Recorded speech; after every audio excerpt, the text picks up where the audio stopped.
Hello, everyone, and welcome to our new episode of the Expat Career and Lifestyle podcast. This is Dominika, your host, and today I am coming to you with a very special guest, Dahl from Denmark, actually from US, but she is living in Denmark now, and she's a career consultant for internationals in Denmark.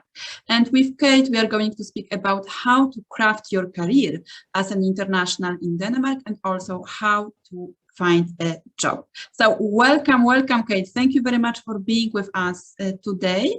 So if you could please tell us a little bit about you and how your international journey started.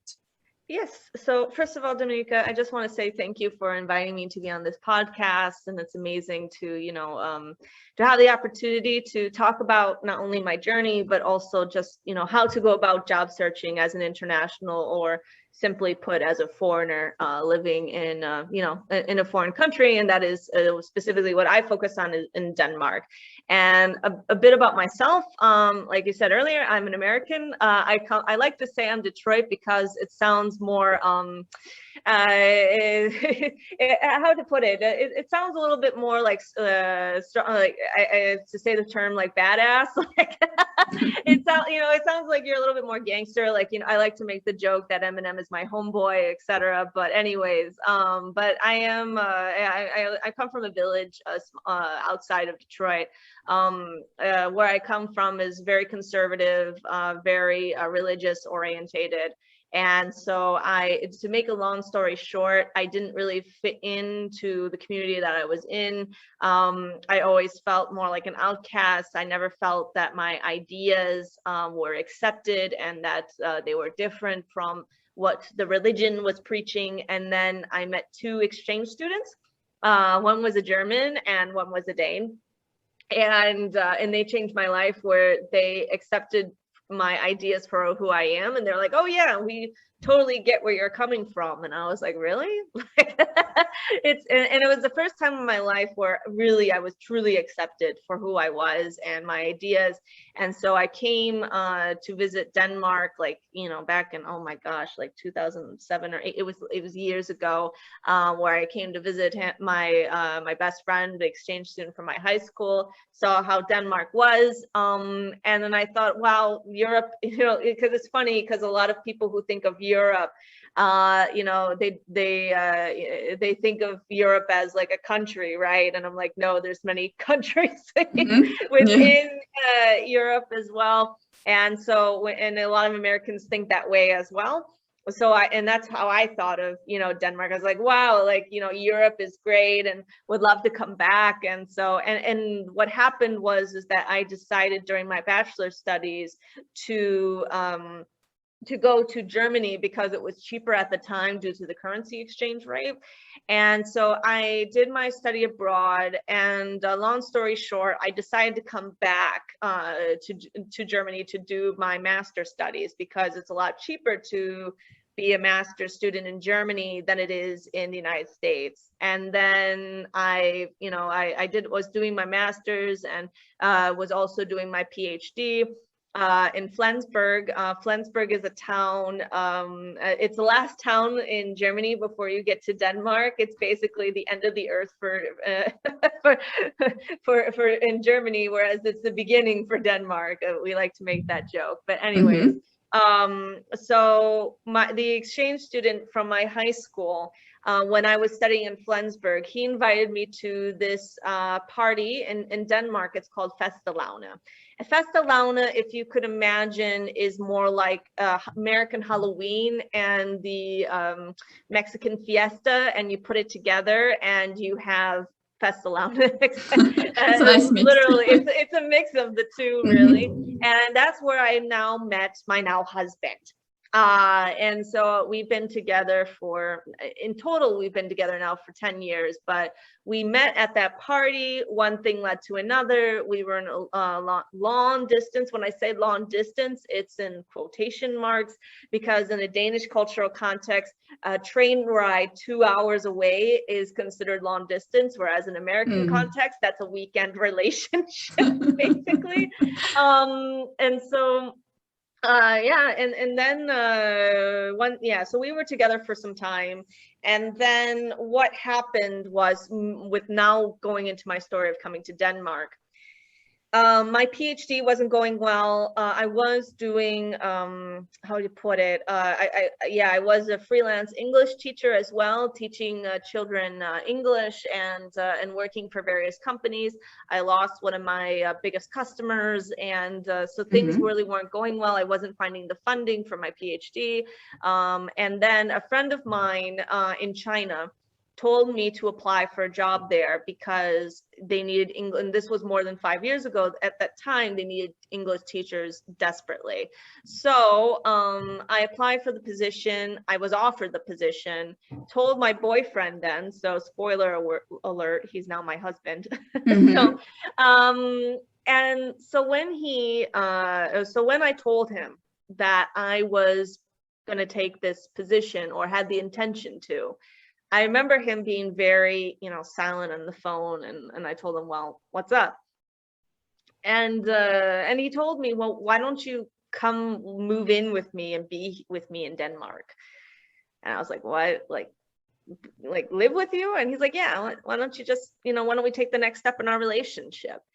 And that to me was so foreign and so bizarre. It was, for me, just as foreign as going to China, Mm-hmm. because it was the next step in the relationship, right? So, and even though China is like a whole other ballpark when it comes to culture, etc., compared to the European or the American culture, I just felt that, wow, this is like really a big step. And so when I was making my decision, it took me a few days to decide what to do, but what I did was I made lists. I love lists. And so I was making pros and cons list of going to China versus going to Denmark. And I remember thinking about this for a little while, and then it was more like an epiphany, like when I realized that the list didn't matter once I wrote down the question, what would make me happy? And then once I realized that, I just needed to go for what made me happy, the list did not matter at all. Not at all. So then that's really my story of coming to Denmark. And so I knew that when I came to Denmark, I had to reinvent myself 180 degrees, because when you're in the second biggest city in Aarhus, which is not that comparably big compared to Copenhagen, and using my degree in humanities in Aarhus, I realized, well, there's not a lot I can really do with it. So when I analyzed the market and I analyzed my own skills and competences, I thought, okay, well, sales is what I'm going to go into. And so I worked in the sales startup world for about 5 years. And unfortunately, I had more than 5 positions within that time span. But I decided after some time of the struggle of, keeping a job, that I realized I was doing something right, which was to actually land positions, and which were in the ways that I did it. There is, of course, the Danish cultural context of getting a job, but I was also applying methods, which is not only the American, but also ways of basically communication skills, essentially like communicating your value. And so and then I decided, well, there's a need for what I do. I was doing testing in the market by holding events, saw that there was a huge need, and saw results from my methods and my workshops and my events, and said, you know what, I'm going to do this. And then I became a company, and here I am as now a career consultant for internationals in Denmark.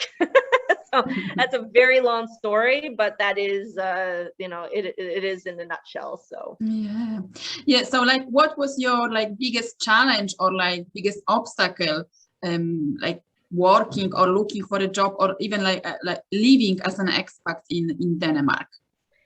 Yeah, so really the biggest challenge that I had to overcome was essentially in the very beginning, and even throughout, was learning how to communicate my value to Danish companies, not only in the Danish cultural context, but also not without losing myself in the process.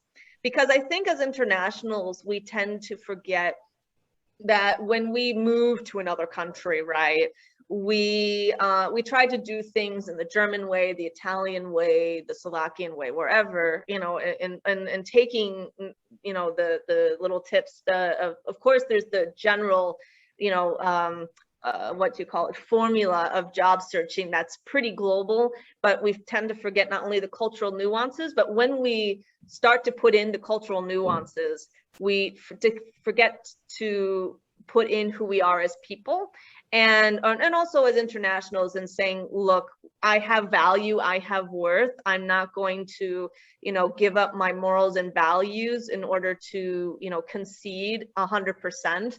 And I think I was really trying to be too Danish.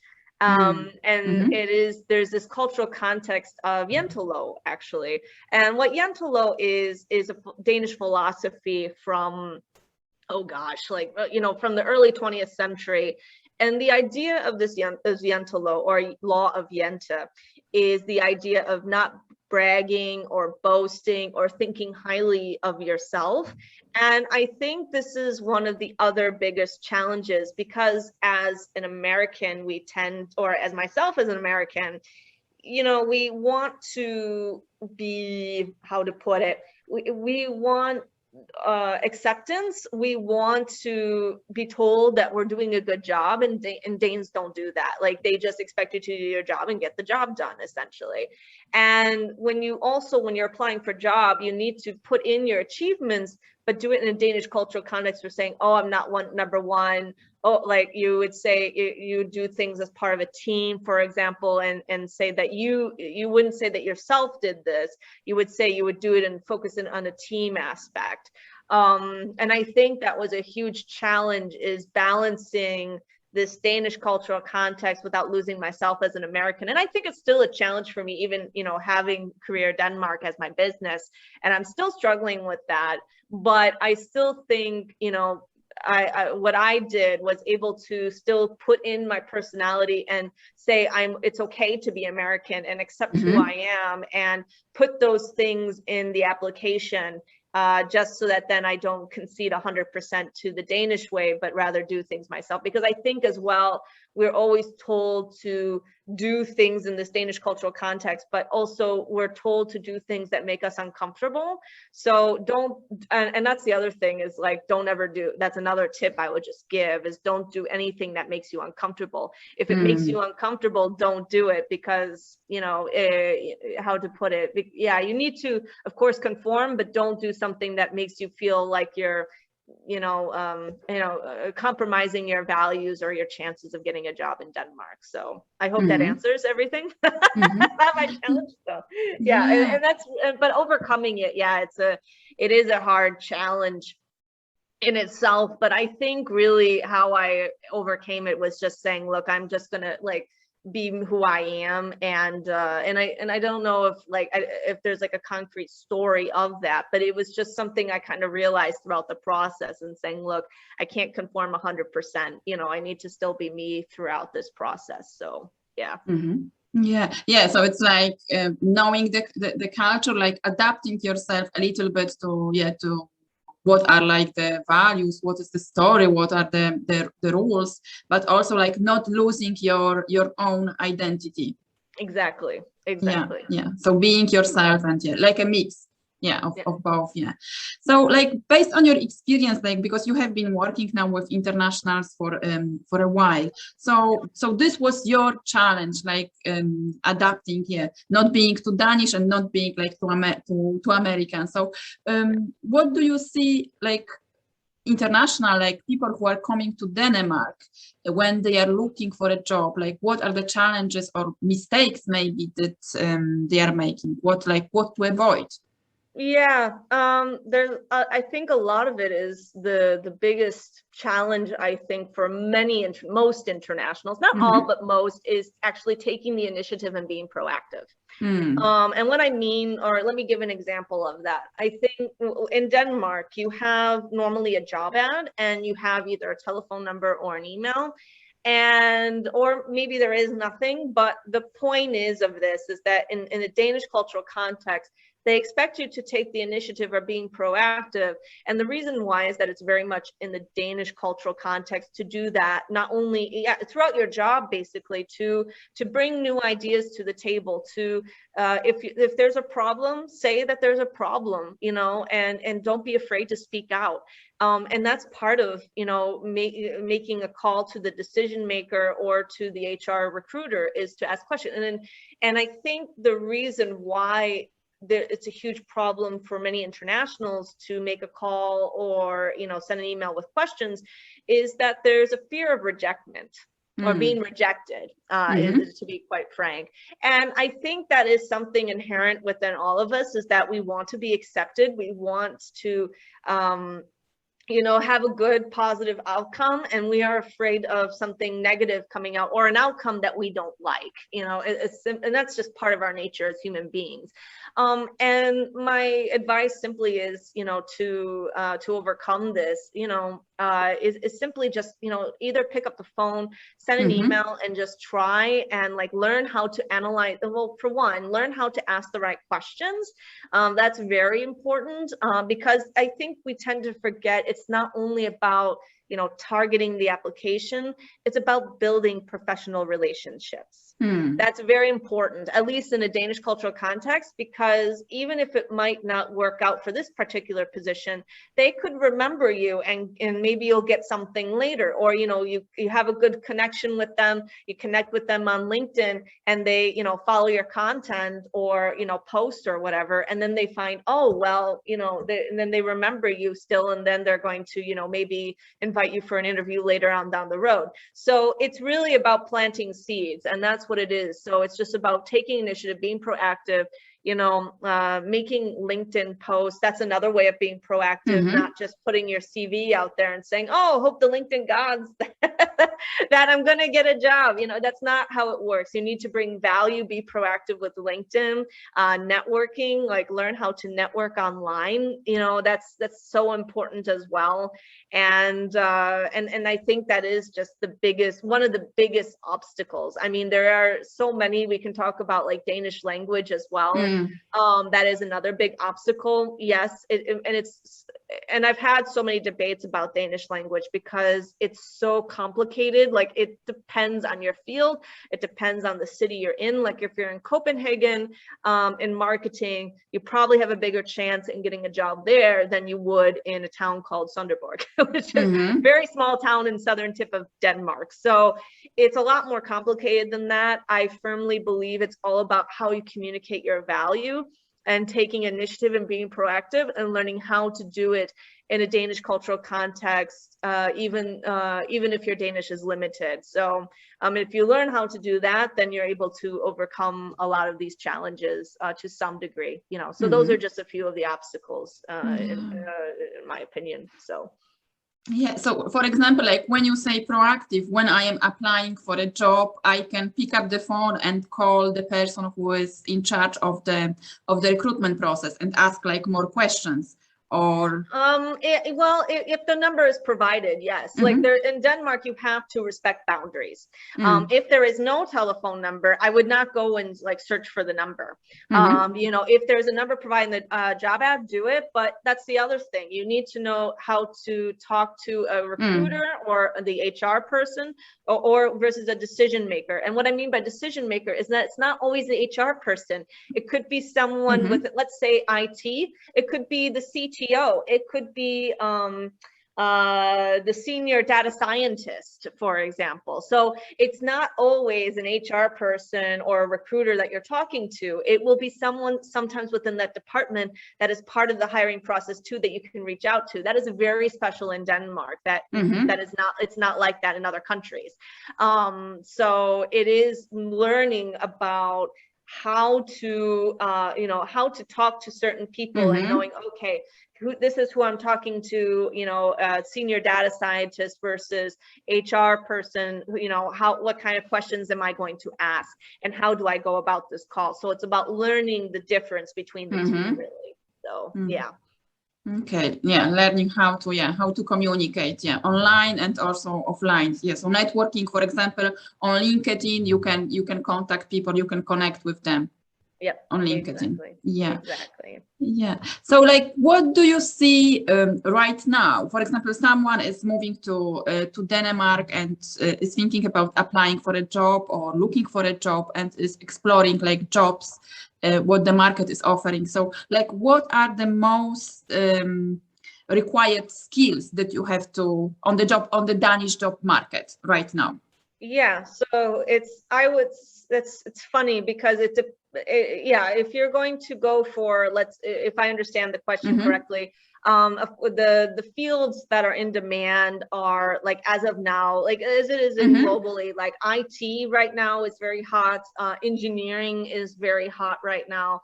Of course, being a doctor or a nurse, those are very hot. But what I would say, because I don't know everything at the top of my head, but there's a great, I'm going to actually send the link to you so you can, it'll be so it can be in the description for anyone who's interested.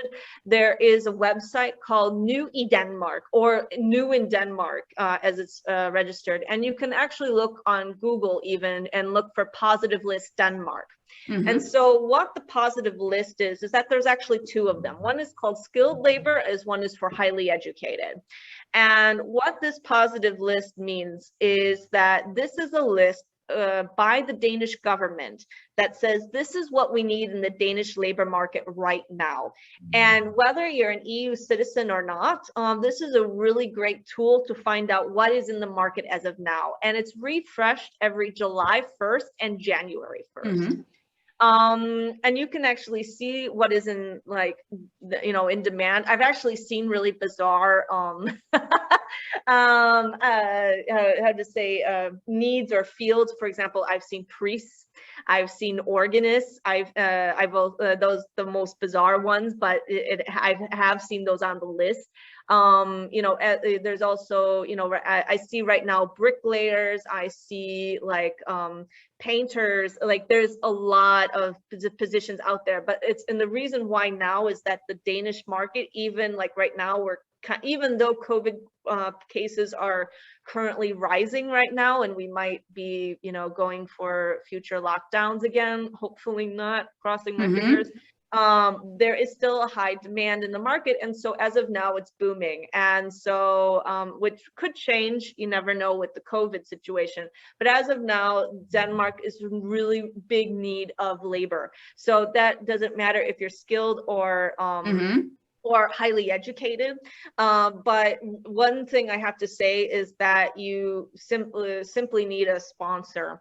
And what that have a sponsor means is that the only way for you to really come to Denmark as a non-EU citizen is to have an employer saying, look, I'm going to, give you a salary and I'll meet the visa requirements, and here it is. Because if you're not able to have that, then it's not going to work. I'm sorry to say. I mean, I'm an American, but I've been under like old rules, and I've been able to come here for a while for different reasons.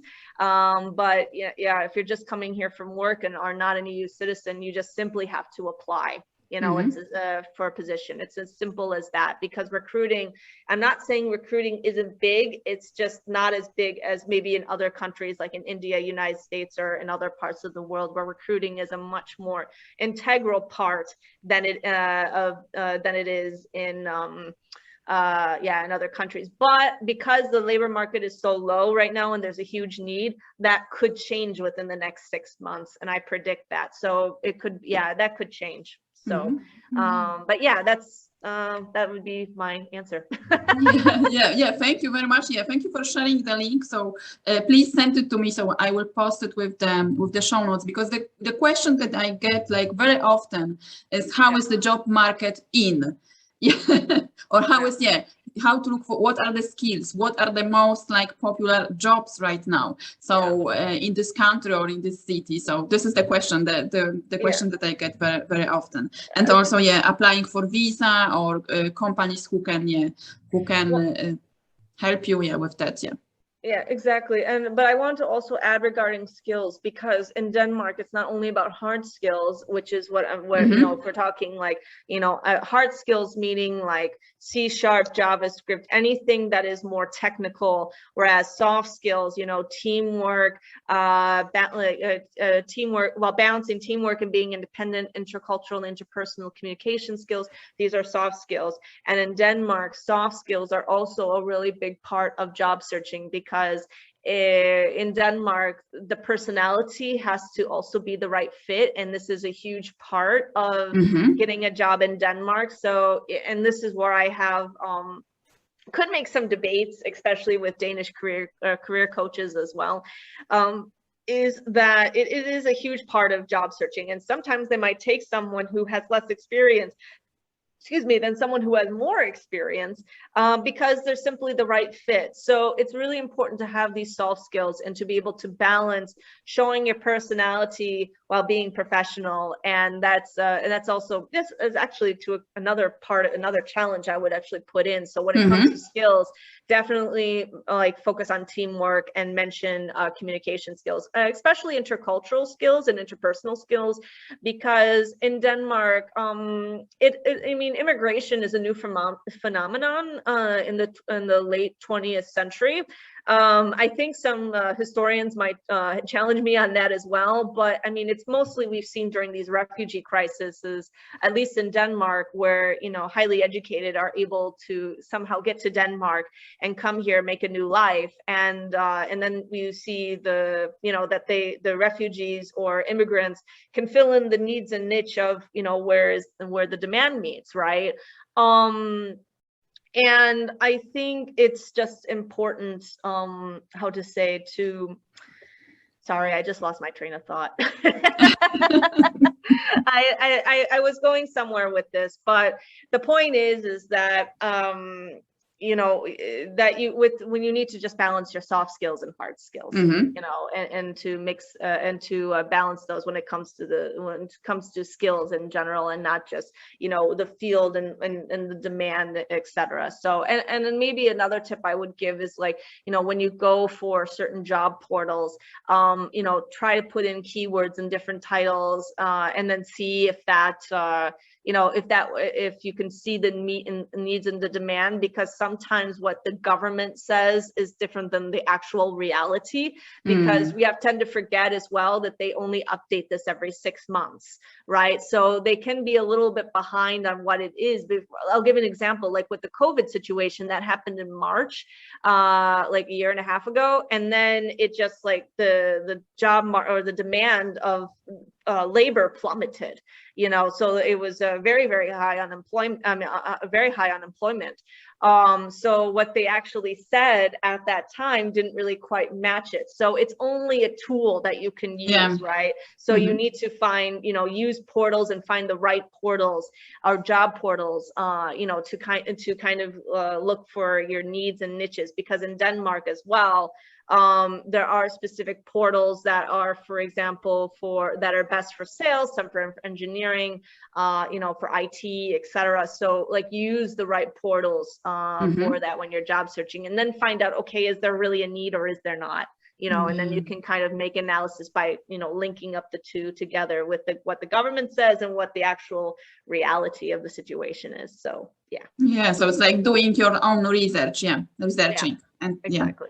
Yeah. So if you can tell us, like, briefly, what are the main differences while preparing your CV for Danish job market? So it can be like it's completely different, I think, from the US one. Yeah, even like the European standard CV is completely different from the US one. But are there, like, any particular things that we have to remember to put on the CV or not to, like, put them? Like, for example, a photo, your date of birth. So what are those?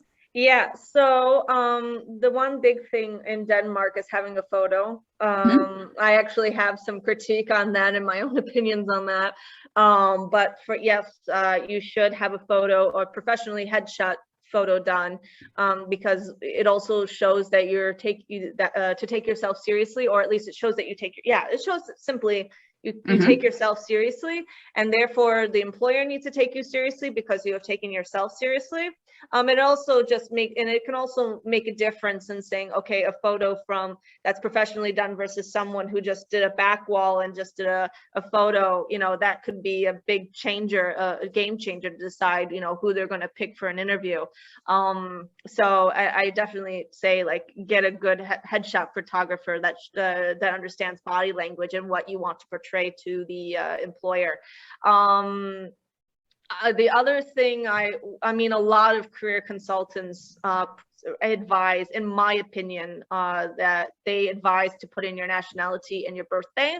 I say no, don't do it. And the reason why is that it leads to racism and discrimination in Denmark, and this is a huge issue that I'm really trying to debate heavily on, because it should focus on the value that you can give to the company. And in Danish, and a lot of Danish coaches, a lot of them say, well, you should have it in because it's about showing your personality. I'm like, this is not about personality. This is about who, like, this is an opportunity to, for an employer to be racist or sexist, even though, like, Denmark has great maternity leave benefits. Still, even though the employer has to pay for some of it, and no one wants, and the employers don't want to pay that, right? So they will, even though, there's a huge debate about that, and I know that opinion, what I say, is not popular, but I know, especially for minority women, or like us, we would be more or less discriminated against, and so that's why I say don't put in your age or your nationality, your birthday, even though Danish career coaches might say this. Not all of them do, of course, but some I have heard through the grapevine advise that for internationals, and I say no, don't do that. Also, another big difference is the personal profile. Personal profile is about 3 to 5 sentences long that says very briefly a really short summary of your career. It's a very big challenge to have, and it shows, like, not only some basic skills and competences that are most important to the employer. It also shows, like, a summary of how many years of experience you have, who you are as a person, and how you're able to contribute to the company.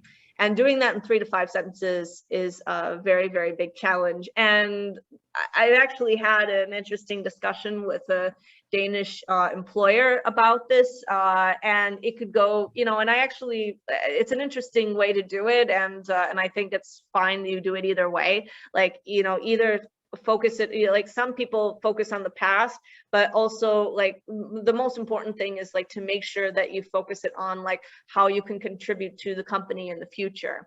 And that's what you need to balance with this whole personal profile. So it has to be really sharp and very, very sweet to the point.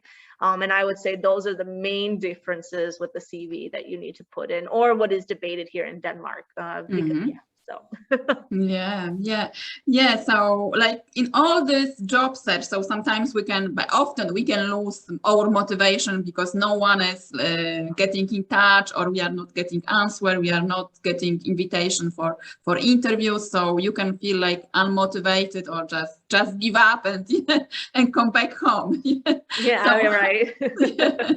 So how, like, based on your own experience and working with internationals, how do you keep your motivation up while you're looking for a fulfilling career? Yeah, that's a really good question. You can do, there's many things you can do. You can, join groups, to help motivate you. But I think the downside of joining these so-called motivational groups, or, like, buddies, is that I find, especially with, here in Denmark, I think because it's a country that is very hard for internationals to feel accepted and feel belonged here, that sometimes internationals kind of group themselves and talk too negatively about their situation. And when you are, when you join these groups where there's too much negativity, you kind of get sucked up in this, and then you're put into a hole, and then you dig the hole deeper and deeper and deeper, and then at some point it's really hard for you to get out, unless someone throws you a rope, that and hopefully you can get out of it. But that's what I'm trying to say is like when you join groups that can help motivate you and people who can motivate you, make sure it's positive. I'm not saying like superficial positive, like there's a difference between being realistic and having someone to encourage you and to keep going through a realistic lens approach. And so just try to find the right people that can be, and not don't have people that can suck you in through the negativity. Or you can also hire like a professional like coach, that could be yourself or me, or could be someone else, whoever, because I think when someone invests in themselves, who they can relate to, that can also like boost their productivity and motivation. I know that with my own students or people or internationals who invest in me, is that they are able to get jobs much more quickly than someone who maybe hasn't, and they looked for 2 years, didn't invest in themselves, and then maybe it's taken them 2-3 years, and sometimes it's good to have that investment just to get something quickly, or increase the chance of getting something more quickly. Because I think sometimes when you hire someone, it not only changes your mindset, but also helps you, in a more positive mindset, but it also depends on who you decide to invest in, right? So it has to be relatable, and it's someone that you say, yes, this person can motivate me and help me in a more realistic way. So also just, you can look at, the market and say, okay, who's the best match for me? And maybe that could be you, it could be me, it could be someone else, whoever. So that would be another tip I would give, just to help with motivation in general, if you think that would help. So yeah, fantastic. So thank you very much for sharing that and being with us today. So what are like your projects for the future, and how people can get in touch with you if they want to explore more about job search in Denmark?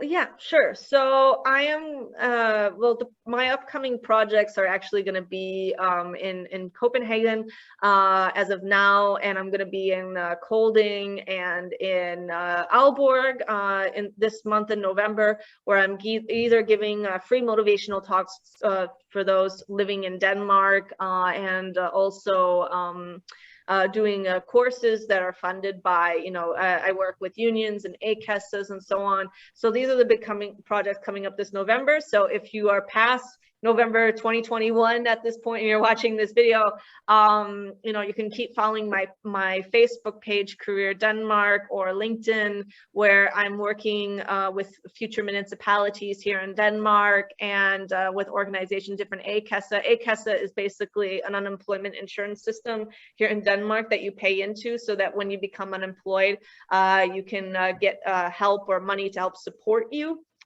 Essentially while you're looking for a job. And you can also take courses through these unemployment insurance systems, and that's what I'm also trying to do and in the future. So those will be coming up. I can't say yet because they haven't been confirmed, but if you follow my pages and follow me, you'll be informed of all these free events that I'll be doing. If you are members of a union or unemployment, or if you're living in the region, or I will be probably doing online in 2022. So just follow me for those events.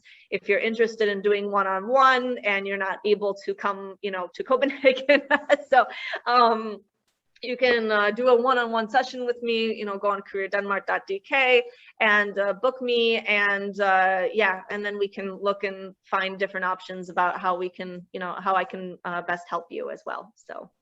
Great. So I will put the link to your websites with the show notes, so people can go and learn more and get in touch. So thank you very much for being with us and sharing your experience. Thank you very much to our listeners, or to those who are watching the video version. So please tell us what are your learning points from this interview? What are your challenges? Maybe you are living in Denmark right now. So what are your questions or your own insights? Share in the comments, and I will be back with another episode soon. Thank you very much, Kate. Thank you. Yes, thank you, Damika. Bye-bye. Bye.